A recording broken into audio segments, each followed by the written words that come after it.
দিনাজপুরে মোটর বাস শ্রমিক ইউনিয়ন নেতাকে আটকের প্রতিবাদে সড়ক অবরোধ করে বিক্ষোভ চলছে। এতে বন্ধ হয়ে গেছে দিনাজপুরের সাথে সারা দেশের যান চলাচল। এ নিয়ে খবর জানবো, আমাদের সঙ্গে যুক্ত হচ্ছেন সহকর্মী বিপুল সরকার সানি। সারা দেশের সাথে যান চলাচল বন্ধ রয়েছে, সাধারণ মানুষের ভোগান্তির বিষয়টিতে রয়েছে এবং বিক্ষোভকারীরা কি বলছেন জানাবেন সেখানকার খবরাখবর। নগদ নিয়ে এলো হার না মানা হার অফার। সর্বনিম্ন 10,000 টাকা রেমিটেন্স নগদে পাঠালে থাকছে স্বর্ণের হার জেতার সুযোগ।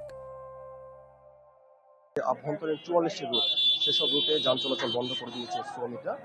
এবং তারা যেটি অভিযোগ করেছেন যে দিনাজপুর মোটর পরিবহন শ্রমিক ইউনিয়নের সাবেক যুগ্ম সাধারণ সম্পাদক শেখ বাদশাকে গতকাল রাত্রে গ্রেপ্তার করা হয়েছে এবং এই গ্রেপ্তারের প্রতিবাদেই তারা এই রাস্তা অবরোধ করেছেন। এবং তারা যেটা বলছেন যে তাকে মিথ্যে মামলায় ফাঁসানো হয়েছে।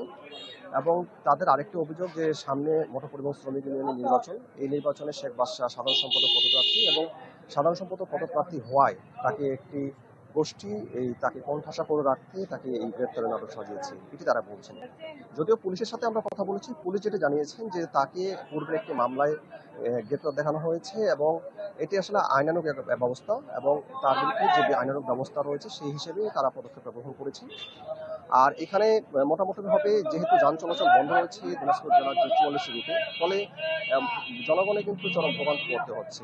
এখানে দিনাজপুর যে অভ্যন্তরীণ রুট, সেই অভ্যন্তরীণ রুটগুলোর পাশাপাশি দিনাজপুর থেকে সারা দেশে যে যান চলাচল সেটা কিন্তু বন্ধ হয়ে গেছে। ফলে এখানে যারা যাত্রী রয়েছেন তাদেরকে ভোগান্তিতে পড়তে হয়েছে। একই সাথে এখানে যারা জনগণ সেসব জনগণকেও কিন্তু ভোগান্তিতে পড়তে হচ্ছে, কারণ দিনাজপুর শহরের অভ্যন্তরে যেসব রাস্তাগুলো রয়েছে সেসব রাস্তাগুলোতে আড়াআড়িভাবে যানবাহন রেখে এই মোটর পরিবহন শ্রমিক ইউনিয়নের শ্রমিকরা তারা এই আন্দোলনটা করছেন।